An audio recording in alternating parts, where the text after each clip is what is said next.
Hello everyone, আসসালামু আলাইকুম। সবাই কেমন আছেন? আমি আলহামদুলিল্লাহ অনেক ভালো আছি। আজকে অনেক দিন পর একটি ভিডিও নিয়ে চলে আসলাম আপনাদের পাশে। আমি এখানে একটি সবজি রান্না করে দেখাবো মাছ দিয়ে।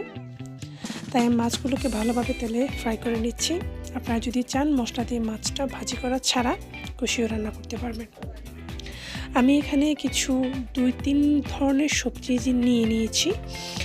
যেহেতু শীত চলে এসেছে, শীতে বিভিন্ন রকম সবজি পাওয়া যায়, তাই আমরা সবজি লাভাররা যারা আছি আমরা বেশি বেশি করে এই শীতের সবজি খাবো।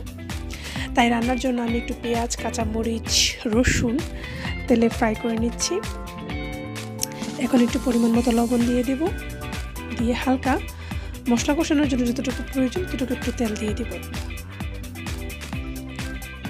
আর এখানে আমি হলুদের গুঁড়ো, মরিচের গুঁড়ো, জিরার গুঁড়ো এবং সামান্য একটু পানি দিয়ে মশলাটাকে ভালোভাবে কষিয়ে নেব। আমি রান্নার জন্য এখানে পেঁপে, গাজর এবং আলু এই 3 ধরনের সবজি দিয়ে তরকারিটা রান্না করব। আপনারা চাইলে বিভিন্ন রকমের সবজি অ্যাড করে এখানে রান্না করতে পারেন, যেমন ফুলকপি, সিম, তারপরে আপনারা কেউ এখানে ফুলকপি সিমের সাথে গাজরও দেয়। বিভিন্ন রকম সবজি আপনারা এখানে অ্যাড করতে পারেন। তো আমি সবগুলো সবজি দিয়ে মশলাটার সাথে সবজিটাকে ভালোভাবে কষিয়ে নেব।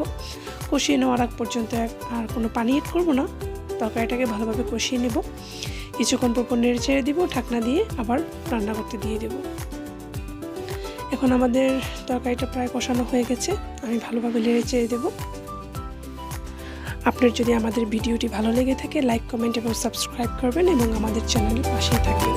এবং কোনো ধরনের রান্নার রেসিপির প্রয়োজন হলে আমাকে কমেন্টের মাধ্যমে জানাবেন, আমি অবশ্যই সেটি আপনাদেরকে রান্না করে দেখাবো। আমাদের মশলা প্রায় কষানো হয়ে গেছে, আমি এখন এখানে পানি অ্যাড করে দেব। ঝোল রাখার জন্য যতটুকু পরিমাণ মতো পানি দেওয়া দরকার ততটুকু পরিমাণ মতো পানি দিয়ে দেব এবং পানি দিয়ে মশলাটাকে আর তরকারিটা অ্যাড করে ভালোভাবে কষিয়ে নেব। এখন আমাদের পানি দিয়ে তরকারিটা কষানো শেষ, পানি বলক চলে এসেছে। এখানে মাছ আর ধনেপাতা অ্যাড করে আমি তরকারিটা ভালোভাবে রান্না করে পানিটা মাখা করে নিয়ে নেব। ব্যাস, আমাদের রান্না প্রায় কমপ্লিট। সবাই ভালো থাকবেন। আসসালামু আলাইকুম।